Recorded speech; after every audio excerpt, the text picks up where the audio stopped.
My digital life was a mess. Seriously, I was wrangling a dozen apps from different companies, and none of them wanted to talk to each other. And trying to get them to cooperate was a constant, draining fight of manual updates and missed appointments. It's the invisible nervous system of the Apple ecosystem, and it's called iCloud and continuity. We've all done it.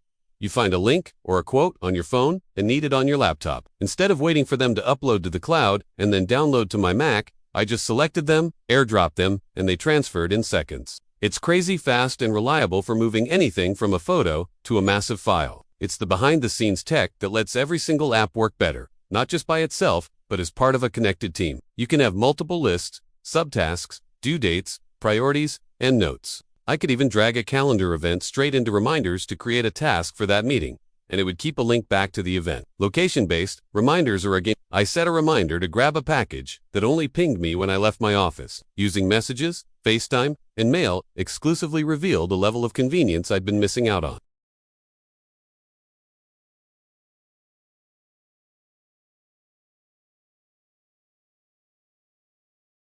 When I got to my desk, I just brought my phone near my Mac, and a notification popped up asking if I wanted to move the call. The experiment also covered how I handle creative stuff, media, and day-to-day life. This is where the walls of Apple's walled garden start to feel less like a prison and more like a well-designed, comfortable home. Whether it's syncing photos, handing off music, or tracking your health, the tech just fades into the background so you can get on with your life. My Apple Watch tracks my activity all day, syncing to the health app on my iPhone, giving me a full picture of my well-being without me having to do anything. The two key players here are focus modes and shortcuts. Instead of one switch, you create different profiles for different parts of your life. You can build tiny, personal automations that shave off a few seconds here and there, or you can build complex routines that manage huge parts of your day for you. I was wasting a shocking amount of mental energy just trying to keep everything in sync. It's not that Notes is the absolute best note-taking app, or that Mail is the most powerful client. What are the third-party apps you absolutely can't live without? Make sure you subscribe and check out this other video I made about my favorite iPad-only workflow. Thanks for watching. It's the universal clipboard, the handoff, the way a reminder links back to a note. This experiment wasn't about swapping some apps. It was about adopting a whole new philosophy. But after this week, I see the walls less as a limitation and more as the framework for a controlled, secure, and incredibly cohesive experience. But for me, the experiment revealed a level of convenience and simplicity that, once you feel it, is incredibly hard to give up. It completely transformed my workflow, and honestly, I don't think I'm going back. I spent less time fighting my tools and more time actually getting things done. I wasn't constantly deciding which app to use for what. The system guided me down the path of least resistance, which also happened to be the most productive one. It's about tailoring the behavior of all your devices to match the rhythm of your life. And that SA level of customization I found is only possible because of how tightly Apple has integrated everything. Shortcuts is a wildly powerful tool that lets you chain actions from different apps together to create your own work. It looks intimidating, but you can start simple. I made a Start Workday shortcut and started my Deep Work playlist on Apple Music.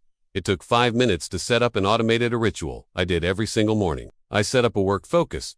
When it's on, only notifications from my core work apps and key contacts get through. But it goes deeper. My personal focus, which turned on after 6 p.m., did the opposite, hiding my work stuff and showing my personal apps.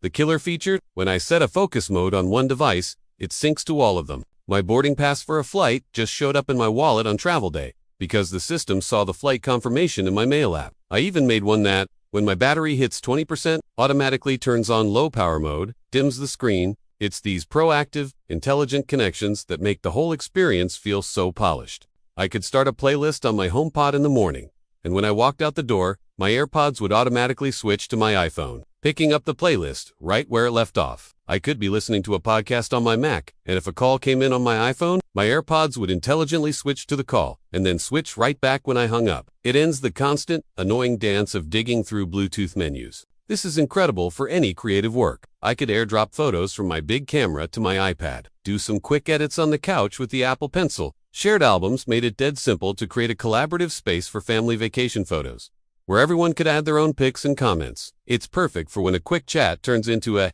"Hey, can I share my screen?" session. If I got an email with a meeting request, I could drag the email itself onto my calendar to create an event that linked back to the original message for context. Features like Remind Me, which resurfaces an email in your inbox later, and Follow Up, which nudges you if you haven't heard back on an important email, helped me tame my inbox without needing a third-party plugin.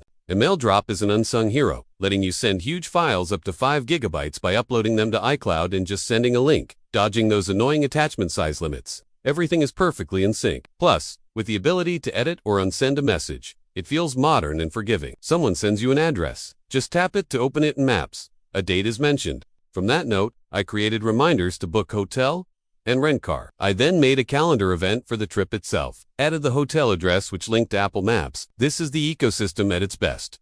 A seamless flow from idea to task to schedule, all without ever feeling like you're juggling different apps.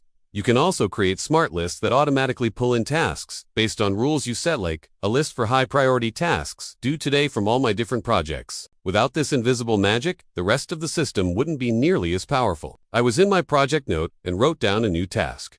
Finalized the script. The best part? The new task in Reminders had a little notes icon, a direct link back to my original project note. So when the reminder popped up later, I didn't have to hunt for context. I just tapped the link and was instantly back in my project hub. With Universal Clipboard, I'd copy a chunk of text on my iPad while doing research, use tags to organize things across different folders, scan documents right into a note with your phone's camera, and add photos, web links, or even hand-drawn sketches. For my experiment, I created a master note for a video project. It became the single source of truth for the whole project. This is where I truly expected Apple's apps to be too basic, but I could not have been more wrong. The team-up of Apple Notes, Reminders, and Calendar isn't just 3 simple apps. It's a deeply integrated and surprisingly smart productivity system. It removes a tiny, constant frustration you didn't even realize was slowing you down. I was at my desk, hammering out a long email on my Mac. But with handoff, I just picked up my iPhone, and a little mail icon was waiting on the lock screen. I literally finished the email while walking out the door. It's the connective tissue, the digital messenger making sure that a piece of information on your phone is instantly on your Mac, and the friction was killing my productivity. So, I decided to run an experiment. For 1 full week, I'd use nothing, and what I found wasn't just a little more convenient. It completely rewired how I get things done. 1. The foundation. The invisible magic of iCloud and continuity. But continuity isn't one single thing. It's a bunch of features that make moving between your devices feel so seamless. It's like they're all just one big computer. Then there's Universal Clipboard. This feature alone probably saved me an hour of tiny, frustrating tasks during the week. And of course, sending files between my own devices became instantaneous. 2.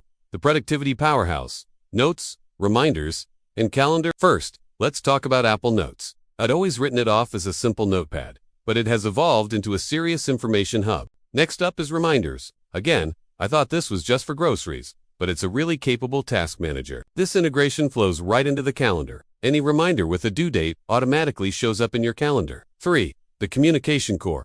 Messages, FaceTime, and mail. Let's start with messages. The beauty of iMessage is that it's just ... everywhere. Even Apple Mail, which gets a rap for being basic, really shines inside the ecosystem. If you're finding this helpful and thinking about streamlining your own digital life, a quick like on the video would be amazing. Section 4. The Creative and Lifestyle Suite.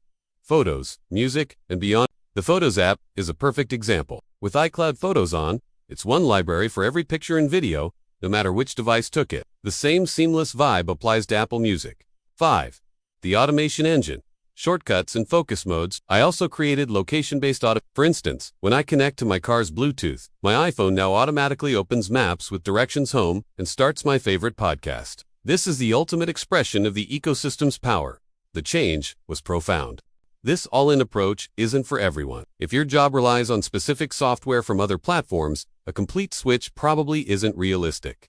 So, what do you think? Could you survive on only Apple apps?